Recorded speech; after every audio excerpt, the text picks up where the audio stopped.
So what would you say in 2025 would be the top three things that an event organizer should focus on in order for their event to be a success? Well, just like you said, there are so many events, so many activities to actually choose from. There's an overkill of events actually that you really have to stand out, and you need to have a clear promise. If I go there, why should I go there? What's in it for me? Just very, very, very selfishly. That's what you need to communicate really well. So the event is actually not happening at the event, and it's also not just organizing the event and then opening the doors and then speakers come on stage, or I don't know, the band is playing, but the event actually starts 2, 4, 6, 8 months before the event, because you start to tell a story around it. You fill it up with an emotion. Why should people be there? It's no different than with any other product as well. The packaging really, really matters.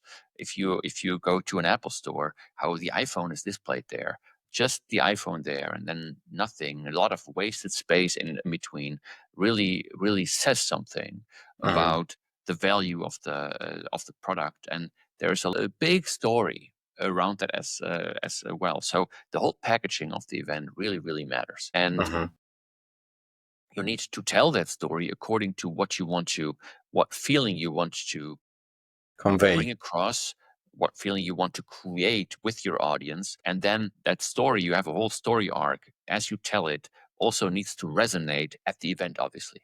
Right? The biggest mess up that we've probably seen is the Fire Festival, the famous example where there was the big hype, the big expectation building, and then people went there and there was just an island with nothing organized there, and all of these famous people were expected to be there, and it was just a real shit show.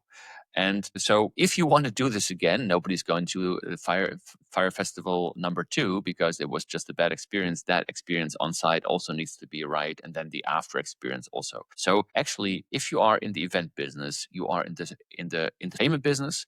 That's really important to know. You are in the entertainment business because people expect entertainment. There's entertainment everywhere. An event is also that. If I go to an event, I need to have more than just, otherwise I could just reach out to someone on the LinkedIn. I need something more.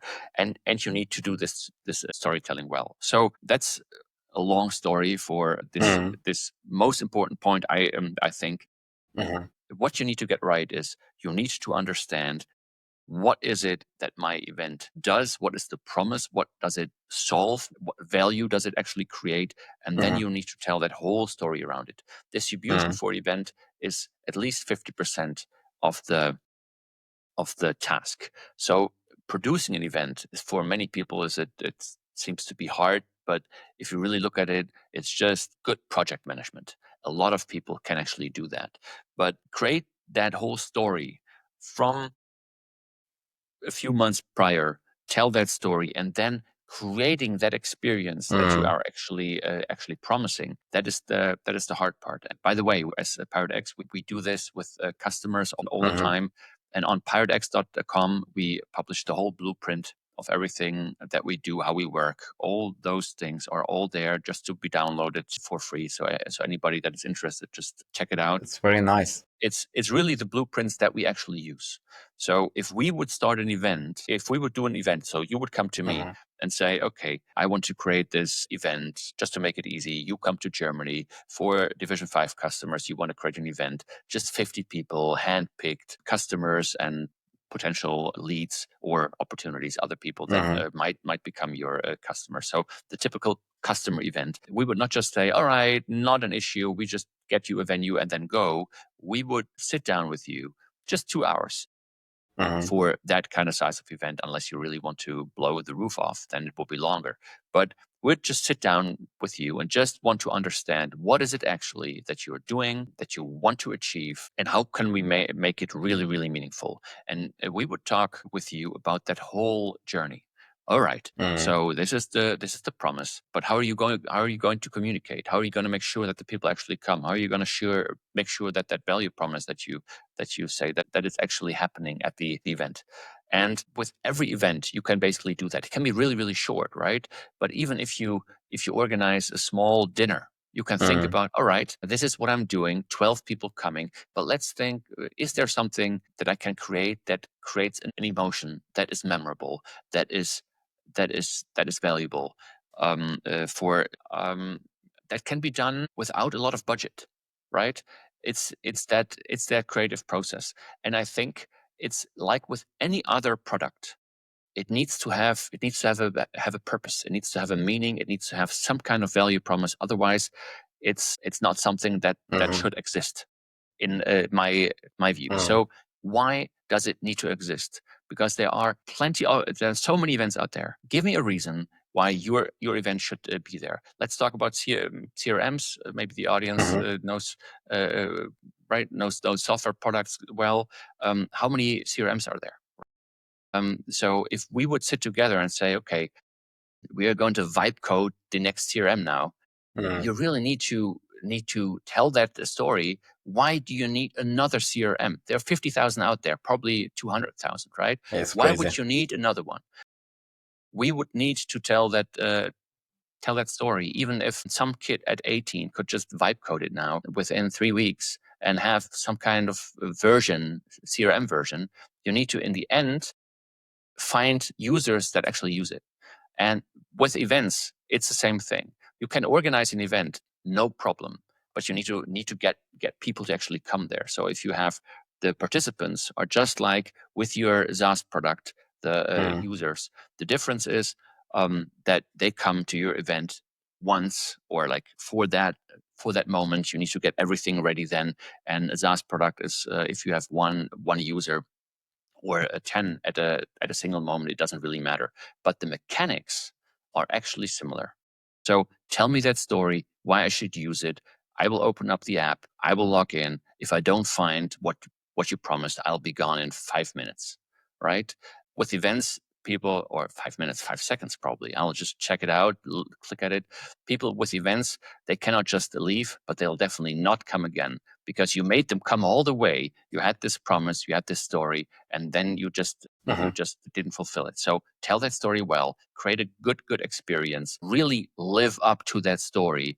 If you promise something, live up to that story, because the marketing for your next event, if you want to do one again, starts at the event that you're actually at.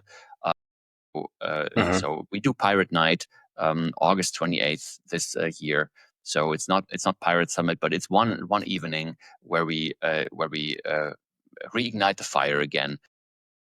People will be gathering, and people are not going to come in 2026. Should we do it again? I don't know, but they're definitely not going to come if that event 2025 is not going to be great. So it just needs to be great, it needs to be excellent, and that's business. You promise something, you deliver it. If you deliver it well, people will have will buy again from you, right? It's the same thing for that space. And boy, I think it's going to actually change quite a bit through AI. To be honest, if I look to where things are going, this is just going to be more of that. It's not going to be less. So we had the pandemic, where also we were thinking, okay, it could move more towards online. I think it's going to be with the whole AI thing. It's going to be moving quite a bit back to the offline world. So How? personal meetups, just really person to person, is going to be a big thing again. I would suspect. Okay. And you see that because AI is kind of killing that in-person connection, right? As a main reason. There is the thing with us people is that humans are not perfect, and that makes us wonderful. So think about a chess game. So a computer is much better than a human player. How many people are actually watching a computer play against another computer? No one is. It's just super boring. We are watching, though. Chess has a big boom right now. We are watching a human play a human. Why? Because we don't want the perfect game. We want the imperfect game. We want somebody to stumble. to fumble the ball, to not actually make it, because being imperfect makes us human. We want the drama. Go to a football match. If both sides would play perfect, there just won't be a goal, right? Vividly remember there was a Champions League final, I think 1993, Olympic Marseille against Okay.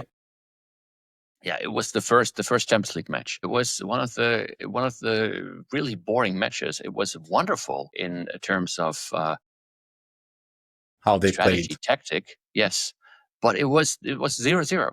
That's how it That's boring. ended, Yeah. and it was super boring because it didn't have the drama, and also we want imperfect. We want that's what defines humans. So if we are sitting here, we could both use filters now. They work in real time. Google Meet and all the other tools, also virtual calling tools.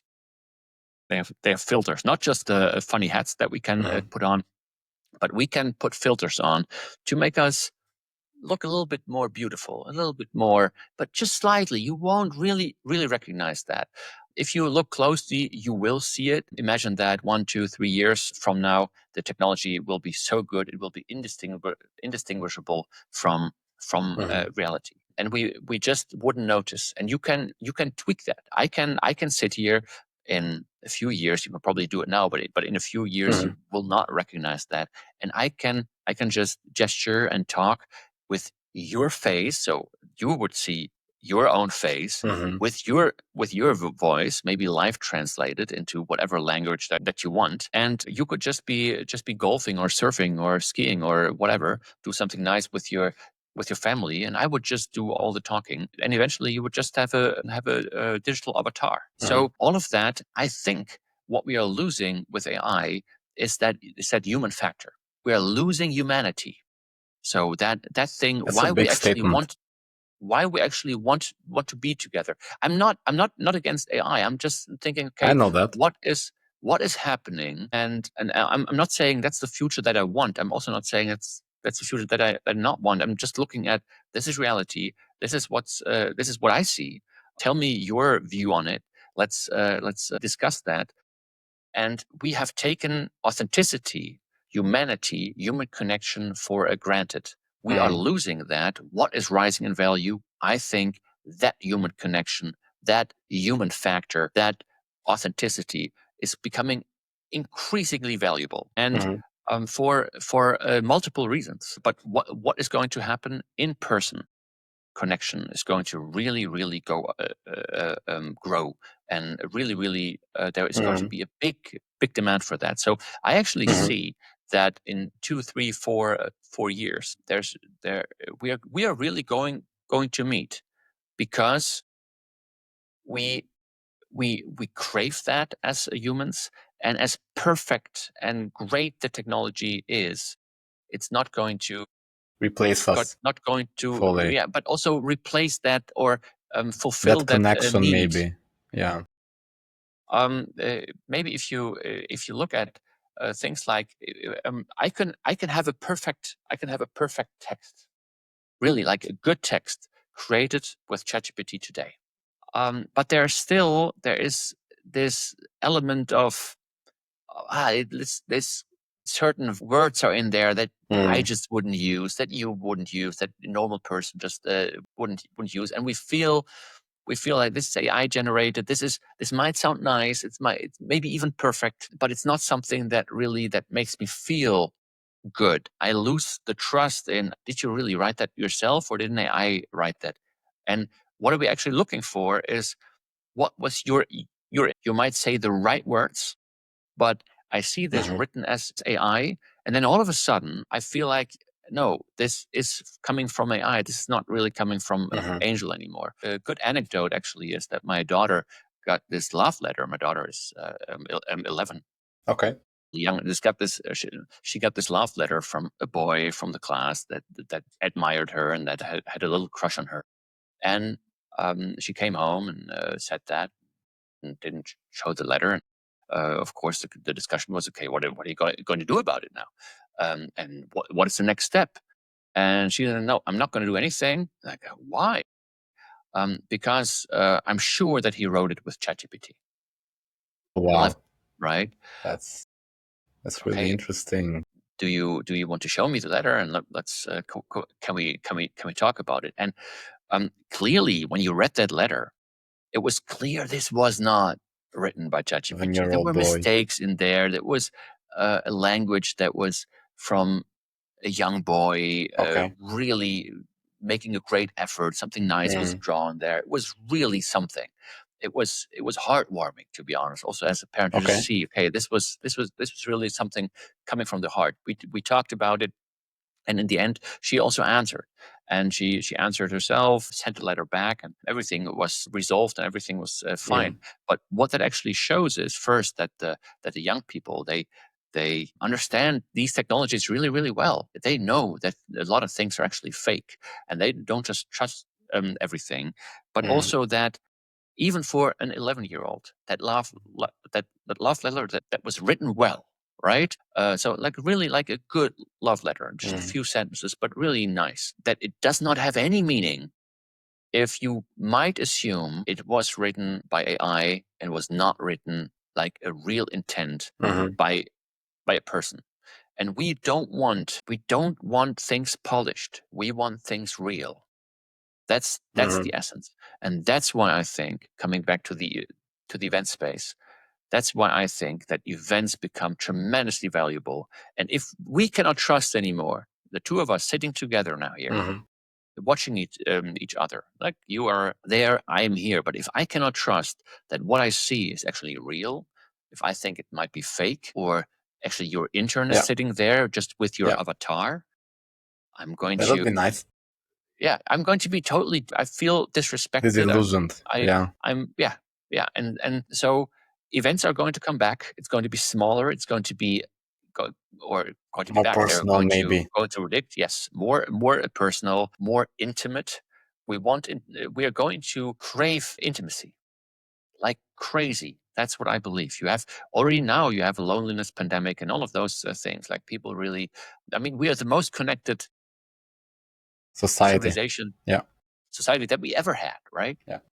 But we feel we are also the most lonely because we lost a lot of things that we had. The tribal parts, etc., the family units are all breaking apart. They were so important. And they are super important. Where are we going to get that? The feeling that we crave, we need to belong. We need to be part of some kind of community. Where are we getting those, if not from real people? The AI, the robots, I don't see that happening. We can go into crazy stuff like marrying an AI, etc. That is going to happen. But I don't think it's really going to solve. It's just going to be a mirage, and it's not going to really solve that feeling that loneliness. We all have. Yes, that feeling of human longing, human connection, just wanting to be this human factor that we all know, that's really hard to describe, but that we all know, that we actually deep inside us crave. This is such an amazing breakdown. Thank you for that.